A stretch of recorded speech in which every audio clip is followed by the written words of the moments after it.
నిద్రలో వీర్యం స్ఖలనం అయిపోతుంది, నైట్ ఫాల్ అయిపోతుంది, నాకేమన్నా పరిష్కారం చెప్పరా. తండ్రి మగపిల్లవాడిని కూర్చోబెట్టుకొని వయసు వచ్చిన తర్వాత, బాబు నీకు ఇంత వయసు వచ్చింది, ఇప్పుడు గడ్డాలు మీసాలు స్టార్ట్ అవుతుంటాయి, ఇదే టైంలో ఈ అంగం సైజు కూడా పెరుగుతుంది, ఇందులో నుంచి కొన్ని సీక్రెషన్స్ వస్తాయి, ఉన్నట్టుండి అది లేచి నిల్చుంటుంది, అది వ్యాధి కాదు, ఫ్లూయిడ్ వచ్చేది వ్యాధి కాదు. చాలామంది డాక్టర్లు, ముఖ్యంగా చిన్న చిన్న డాక్టర్లు, సూడో డాక్టర్లు, ధాతు పోతుందా, ధాతు పోతే వీక్ అయిపోతావని బెదిరించేసి చాలా డబ్బులు అవి తీసుకొని పిచ్చి పిచ్చి మందులన్నీ ఇస్తారు, అవి ఏవి ఇవ్వకూడదు. సో తండ్రి అలా బాబుకు చెప్పాలి. తల్లి బిడ్డకు 13-14 ఏళ్ళు రాగానే మెచ్యూరిటీ వస్తుంది, బ్లీడింగ్ అవుతుంది, భయపడద్దు.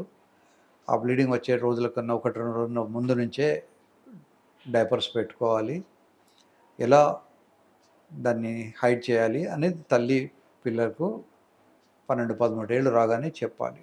సో యూజువల్గా మగ పిల్లవాళ్లకు 13-14 ఏళ్ళు వచ్చేసరికి గొంతు మారిపోతుంది, ఫినిష్ సైజ్ మారిపోతుంది, నునుగు మీసాలు వస్తుంటాయి, చంకల్లోనూ కిందను వెంట్రుకలు వస్తుంటాయి. అమ్మాయిలకు చిన్నగా బ్రెస్ట్ సైజ్ పెరగడం స్టార్ట్ అవుతుంది, తర్వాత మెన్సెస్ మంత్లీ సైకిల్స్ స్టార్ట్ అవుతాయి. మొదట్లో మంత్లీ సైకిల్స్ ఇర్రెగ్యులర్గా ఉంటాయి, మళ్ళీ 45-50 ఇయర్స్ వచ్చినప్పుడు కూడా ఇర్రెగ్యులర్గా అయిపోయి ఆగిపోతాయి. కనుక వాటిని తల్లిదండ్రులు గమనించి చెప్పుకోవాలి. ఇలా వీర్యస్ఖలనం బయటికి రావడం వల్ల ఎలాంటి నష్టము జరగదు. మనకు ముక్కులో చీమిడి వస్తే ఎంత నష్టం జరుగుతుందో వీర్యం పోయినా అంతే నష్టం అవుతుంది. దాన్ని అనవసరంగా భూతద్దంలో చూసి ఏదో ఉందని ఊహించుకోవద్దు. ఇలా రాకుండా ఉండాలి అంటే అనవసరంగా శరీరంలో ఉండే ఎండోక్రైన్స్ గ్లాండ్స్ అని ఉంటాయి, అవి చాలా ఇంపార్టెంట్, వాటిని డ్యామేజ్ చేసి మందులు ఇవ్వాల్సి వస్తుంది. కనుక సహజంగా పోయేదాన్ని ఆపాల్సిన అవసరము లేదు.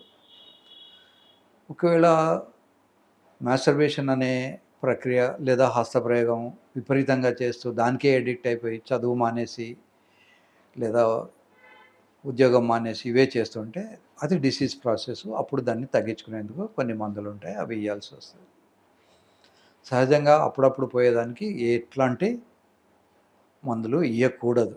శృంగారంలో పాల్గొన్నప్పుడు కూడా ఫ్రీక్వెంట్గా పాల్గొంటే రాత్రిపూట నైట్ ఫాల్ వచ్చే అవకాశం ఉండదు. కనుక ఫ్రీక్వెంట్గా శృంగారంలో పాల్గొనాలి. ఒక్కొక్కసారి నాకు సీనియర్ సిటిజన్స్ వస్తారు, రీసెంట్గా ఒక 6 months back, 1 year back wife చనిపోయింది, నాకు ఏదో అనీజీనెస్ ఉంది అని వస్తారు.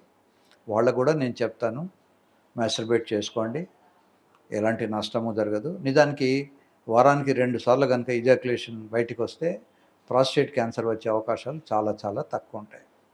కనుక ఇజాక్యులేట్ బయటికి తీయడం అనేది మంచి ప్రక్రియ, హెల్దీ సైన్. దాన్ని ఆపడానికి ప్రయత్నాలు చేయకూడదు.